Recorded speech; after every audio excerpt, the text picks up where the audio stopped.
Kouayatong et ses partenaires sont fiers de vous présenter les balados Lire en relation. Aujourd'hui, épisode 8. Laisser des traces, pourquoi, pour qui et comment, avec Marie-Hélène Janotte.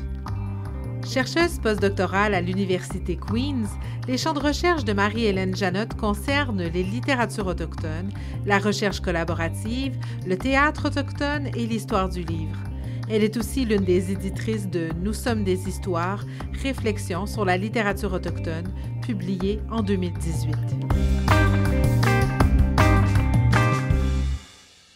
Je me suis longtemps questionnée sur les traces que j'allais laisser. En vieillissant, je peux dire que je m'en sacre totalement. Ce ne sera jamais toi qui vas décider quelles traces tangibles ou intangibles tu vas laisser. Ce sont les autres. Les autres ont droit de vie ou de mort sur l'empreinte de tes efforts à marquer leur conscience. Ce que vous venez d'entendre, c'est un extrait de l'essai de Jocelyn Sioui, Mon oncle Jules. Mon oncle Jules, c'est l'histoire de Jules Sioui, mais c'est aussi et surtout le récit d'une aventure, celle que Jocelyn Sioui a vécue à partir du moment où il a choisi de mener une recherche dans les archives de son grand-oncle.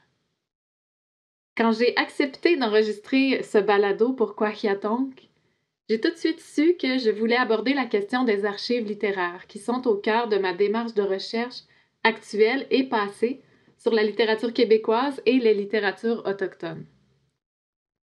Dans les dernières années, j'ai eu l'occasion de plonger dans différents fonds d'archives publics ou privés de plusieurs acteurs et actrices du milieu littéraire, des éditeurs, des éditrices, des auteurs, des organismes culturels, des traductrices, une compagnie de théâtre. Des fonds parfois imposants et inédits qui me font par moments me sentir comme une archéologue cherchant les vestiges matériels que je pourrais analyser. Il y a les traces de ceux et celles qui nous ont précédés, et, comme nous le rappelle Jocelyn Sioui, il y a aussi les traces qu'on laisse aujourd'hui, les archives de demain. Qu'est-ce que nos successeurs pourront apprendre de nous dans 20, dans 50, 100 ans, dans les archives laissées aujourd'hui? Dans ce balado, je vais partager avec vous ma réflexion sur les archives qu'on laisse, et je vais tenter de répondre à 3 questions. Pourquoi laisser des traces? Pour qui laisser des traces? Et comment? Pourquoi laisser des traces? Si j'ai tant aimé ma lecture de Mon oncle Jules, c'est parce qu'il raconte avec minutie comment on peut suivre la piste de quelqu'un, retracer son parcours à partir des traces qu'il ou qu'elle a laissées. C'est aussi parce que Jocelyn Sioui décrit merveilleusement bien les affects liés à la recherche en archives. Au chapitre 2 de Mon oncle Jules, bien nommé Archéologie, on trouve une illustration par Mélanie Baillarger où on voit Jocelyn Sioui penché sur une boîte d'archives, le visage plein d'espoir et d'appréhension au moment de soulever le couvercle. Quand on plonge dans une recherche d'archives ou en archives, il y a d'abord en effet beaucoup d'espoir et d'appréhension, des sentiments qui laissent rapidement la place à l'obsession et au vertige. Une réelle obsession peut s'installer autour de toute trace, même la plus infime du sujet qui nous intéresse. On devient obsédé même par les traces qu'on va garder de ces traces. Et cet amas d'informations devient, pour reprendre les mots de Juliette Assigne dans son essai « No archive will restore you », une histoire infinie de traces sans inventaire, une collection sans fin qu'il est impossible de rassembler. Quand je pose la question « Qu'apprendra-t-on dans 20, 50 ou 100 ans des archives littéraires autochtones laissées aujourd'hui ?» C'est assez près de l'exercice presque divinatoire auquel les archivistes d'aujourd'hui doivent se prêter au moment de faire le tri et de sélectionner les documents qui ont ou qui auront un jour une valeur historique.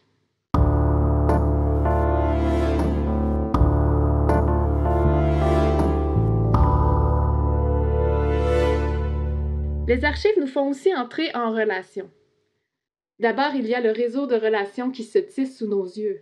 Les correspondances, les listes d'invités au lancement, le livre d'or du vernissage, les photos du 5 à 7, les invitations à des festivals. Mais il y a aussi la relation qu'on développe avec celui ou celle qui a laissé ces traces.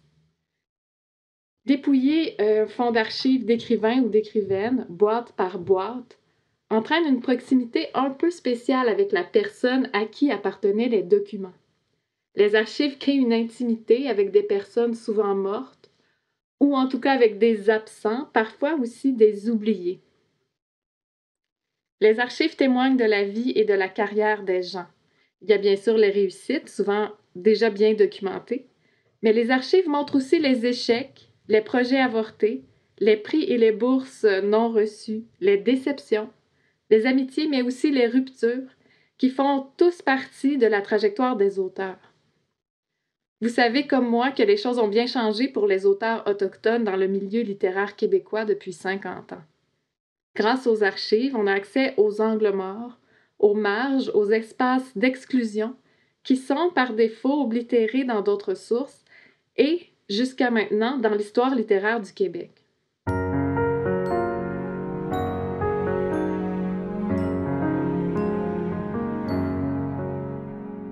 Mais pour qui laisser des traces? À qui appartient le savoir et à qui appartiennent les archives? Je suis québécoise, je suis non autochtone et formée à l'université, donc dans la tradition universitaire européenne, où la démocratisation du savoir et des sources est une valeur clé. Pour moi, les connaissances, les savoirs traditionnels et contemporains doivent circuler librement, demeurer accessibles au plus grand nombre sans contrainte d'accès.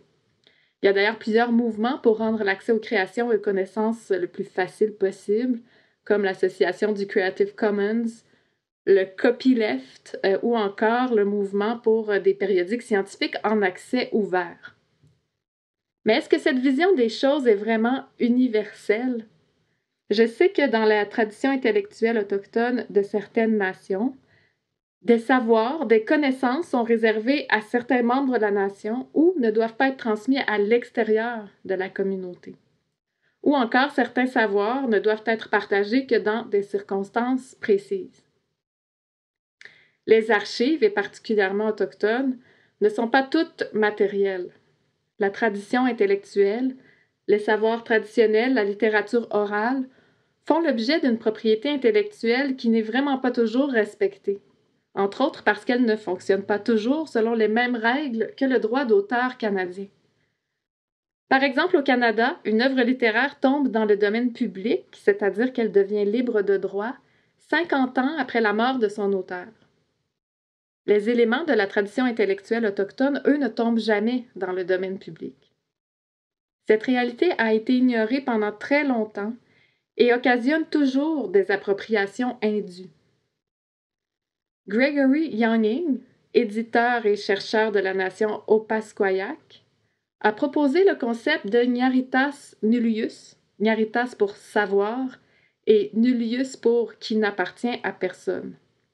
Il explique que, tout comme l'idéologie de la terra nullius conçoit les territoires autochtones comme des terres qui n'appartiendraient à personne, sinon à quiconque en prend possession, Younging propose que le savoir traditionnel autochtone a été traité par les colonisateurs en tant que Ñaritas Nullius, comme des connaissances qui n'appartiendraient à personne et qui seraient donc libres de toute propriété intellectuelle.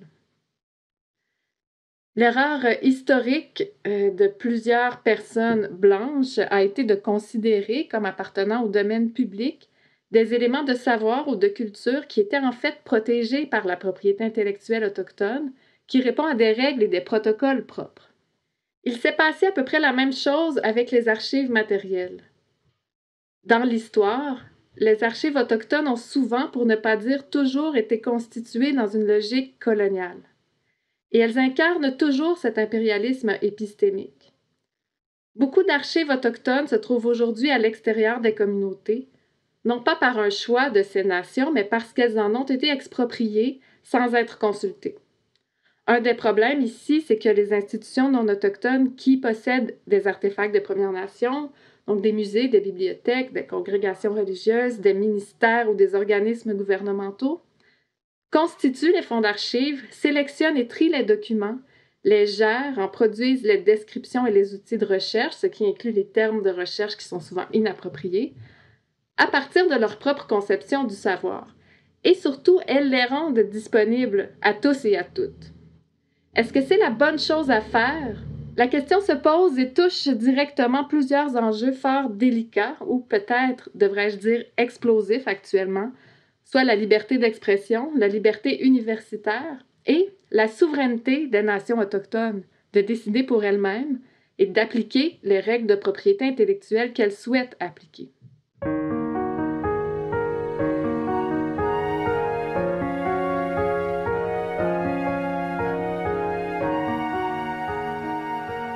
Comment donc concilier ces visions? Peut-on concilier ces visions? Bien honnêtement, je n'en suis pas certaine, mais une chose est sûre, c'est qu'on peut essayer. On doit essayer de constituer et de valoriser les fonds d'archives autochtones sans reconduire le concept de Ñaritas Nullius. J'aimerais évoquer des pistes préliminaires pour la recherche responsable et éthique avec les archives littéraires autochtones, surtout, bien sûr, lorsqu'on n'appartient pas à la nation concernée, comme c'est mon cas. Une première piste, c'est la collaboration. S'entourer, ne pas travailler seul, s'investir dans un projet qui vient d'une personne ou d'un organisme autochtone pour répondre aux besoins et aux objectifs des membres des nations concernées. C'est particulièrement important, je crois, au moment d'établir des restrictions d'accès, surtout dans le cas d'un fonds acquis par un centre d'archives alloctone, par exemple une institution québécoise comme Bibliothèque et Archives nationales du Québec, qui en général souhaite réduire au minimum les restrictions pour rendre l'accès le plus universel possible. Il y a donc toujours cette tension entre l'accès universel aux sources et aux documents et les limites de la tradition intellectuelle autochtone, mais aussi le caractère intime, traumatique, parfois relationnel de certains éléments d'archives.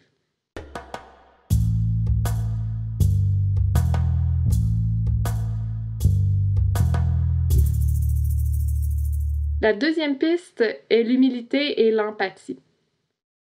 Reconnaître qu'en tant que membre d'une autre nation, peut-être même si spécialiste, je suis toujours en train d'apprendre sur les nations que je côtoie et dont j'observe des productions littéraires. Cela implique aussi de faire des erreurs. Cela demande de ne pas succomber à la tentation de hiérarchiser les savoirs et les conceptions du monde, et aussi de reconnaître la relation coloniale. La troisième piste, c'est la patience. Il faut prendre le temps d'échanger, de rencontrer, d'écouter, passer du temps avec les personnes concernées, éviter de travailler dans l'urgence et donc, dans une certaine mesure, cela demande de délaisser parfois les impératifs universitaires de performance.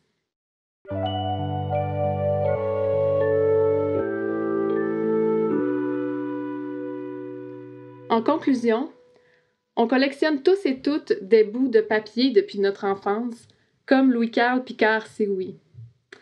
Par contre, tout le monde n'en fait pas un livre, et pourtant, ces petits bouts de papier peuvent nous en apprendre beaucoup sur le passé de la littérature Wendat, Innu, Cri, Atikamekw. Arlette Farge parle de la difficulté de laisser aller les archives. Un peu comme pour un ou une auteure qui publie un livre, il faut peut-être accepter d'en perdre le contrôle, surtout faire confiance aux lecteurs et aux lectrices.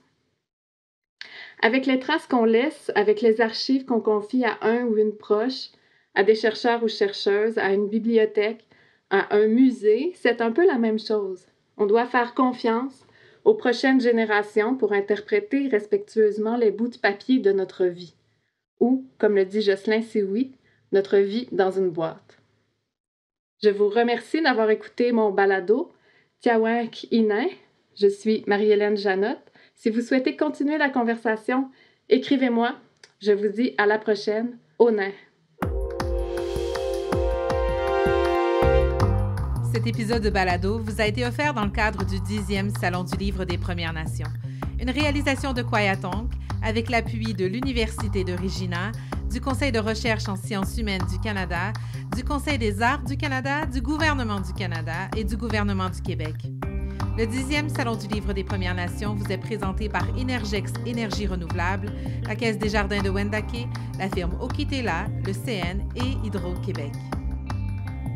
Recherche et narration, Marie-Hélène Janotte. Musique et montage, Marc Vallée. Coordination, Marie-Ève Bradette. Kwahiatonk, marquer l'imaginaire.